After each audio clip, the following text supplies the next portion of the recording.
नमस्कार दोस्तों, स्वागत है आप सभी का मेरे YouTube चैनल पर। मैं हूं डॉक्टर अल्पिका बागड़ी। तो आज हमने चर्चा करनी है इंडाइजेशन पे, जिसे हम डिस्पेप्सिया या अपचन की दिक्कत भी कहते हैं। नॉर्मल भाषा में इसे गैस एसिडिटी की दिक्कत के नाम से भी जाना जाता है।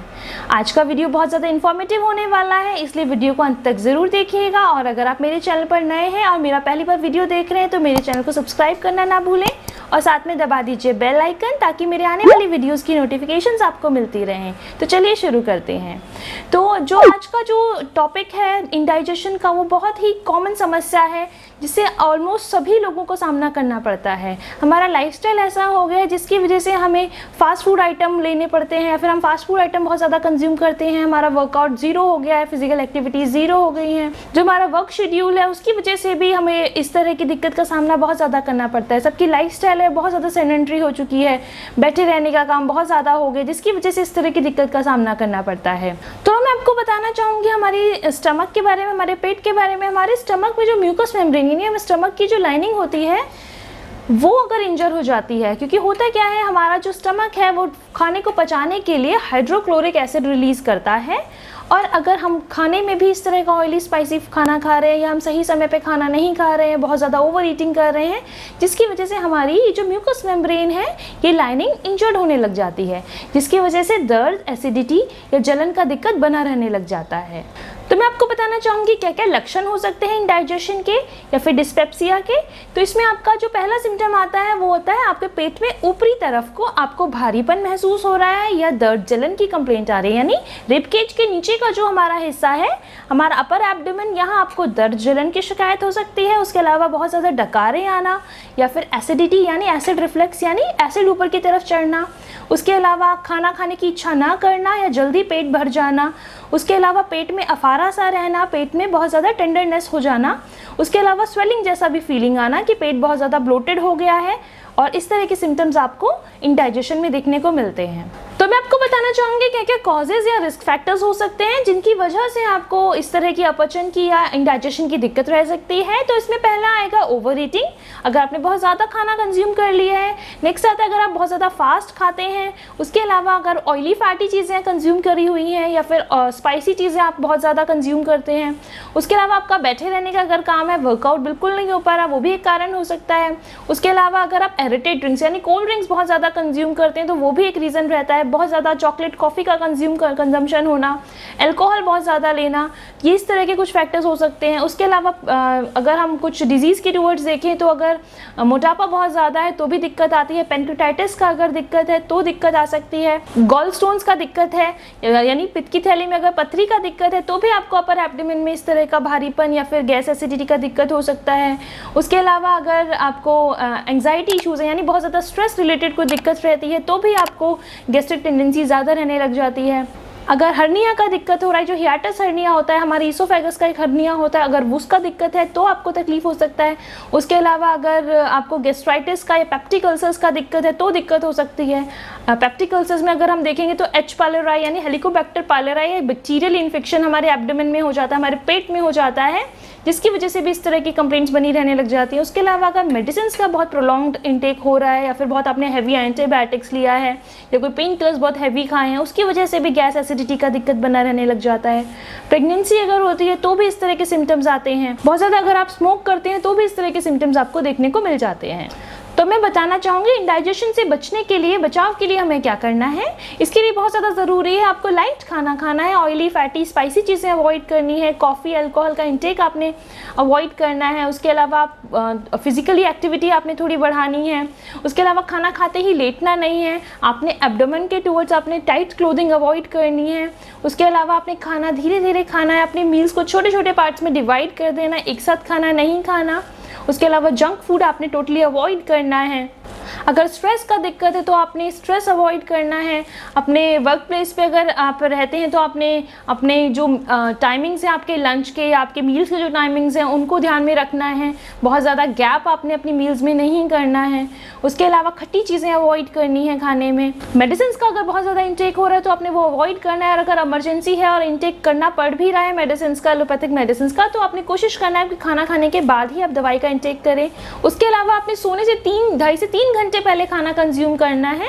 आपने खाना खाते ही सोना नहीं है। दूसरा आपने ध्यान रखना है, अगर गैस एसिडिटी की दिक्कत बहुत ज़्यादा हो रही है तो आपने अपने हेड को सोते टाइम थोड़ा ऊपर की तरफ रखना है, यानी आपने एकदम स्ट्रेट नहीं लेटना है, क्योंकि अगर स्ट्रेट आप लेटेंगे तो आपको एसिडिटी की दिक्कत ज़्यादा होगी। तो मैंने आपको कुछ चीज़ें बताई हैं जिन्हें ध्यान में रख के आप एसिडिटी और गैस की दिक्कत से आराम पा सकते हैं और बचाव अपना कर सकते हैं।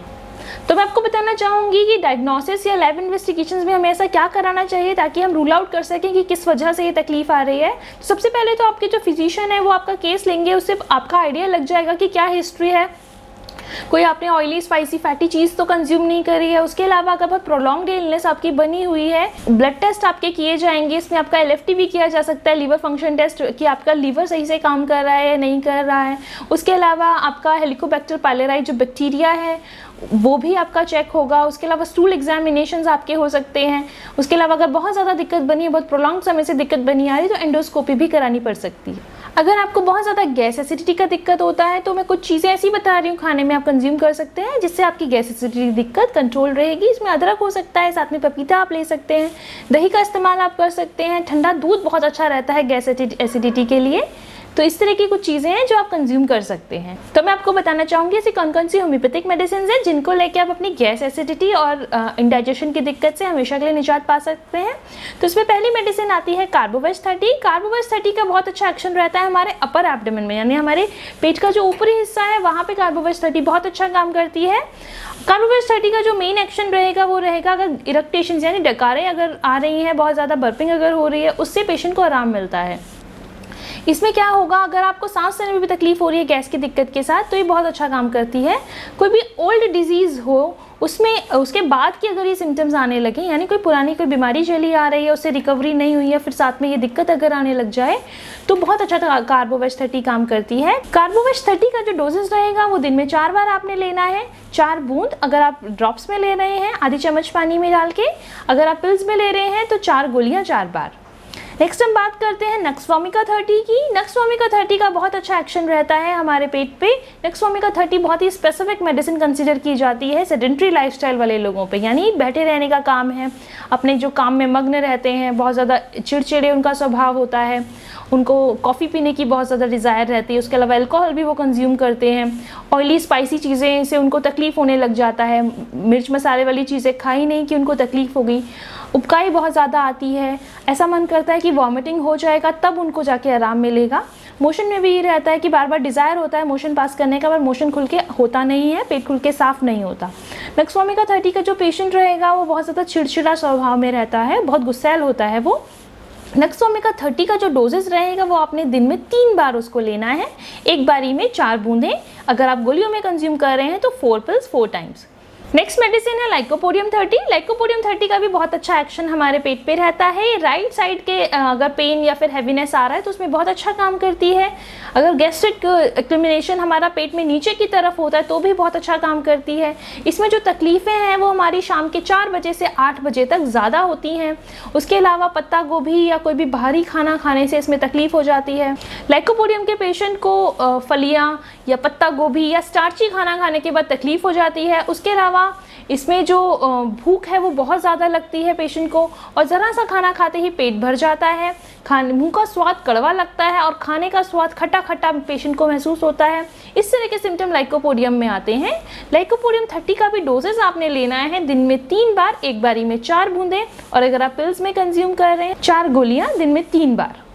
नेक्स्ट मेडिसिन है चाइना 30। चाइना 30 का बहुत अच्छा एक्शन रहता है एब्डोमेन पे, अगर गैस एसिडिटी का दिक्कत आता है। इसका जो बहुत अच्छा एक्शन रहेगा उन लोगों पे जो चाय पीते हैं, साथ में इसमें हैवीनेस और भारीपन बना रहेगा पेट के अंदर, साथ में भूख बिल्कुल नहीं लगती है, और जो रीगर्गिटेशन होता है खाने का, यानी खाना ऊपर की तरफ आता है, एसिड ऊपर की तरफ आता है, गैस पास होने के बाद भी, यानी अगर बर्पिंग बहुत ज़्यादा हो रही है, इरेक्टेशंस भी हो रहे हैं, गैस पास हो रही है, फिर भी इस पेशेंट को आराम नहीं आता है।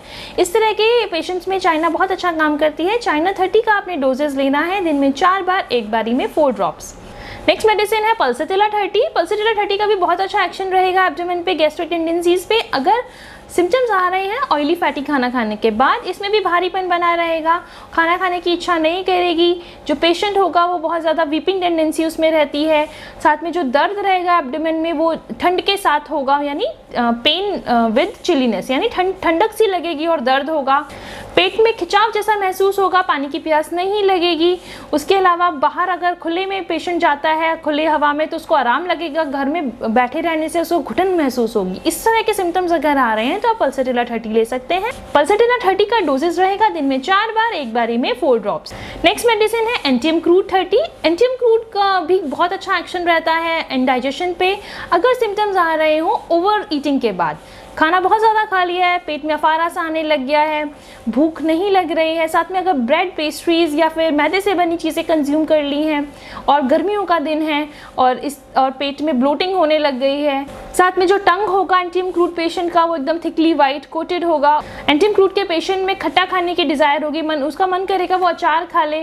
पेट में डिस्कम्फर्ट है फिर भी उसकी इच्छा करती है कि वो कुछ ना कुछ खाता रहे। इस तरह के सिम्टम्स आएंगे एंटियम क्रूड में। एंटियम क्रूड 30 का भी डोजेस आपने लेना है दिन में 4 बार, एक बारी में 4 ड्रॉप्स। आशा करती हूँ आप सभी को आज का मेरा वीडियो अच्छा लगा होगा। अगर मेरा वीडियो अच्छा लगा है तो अपनी फैमिली फ्रेंड्स के साथ शेयर करना ना भूलें और keep on supporting me and like share and subscribe to my channel. Thank you so much. नमस्ते।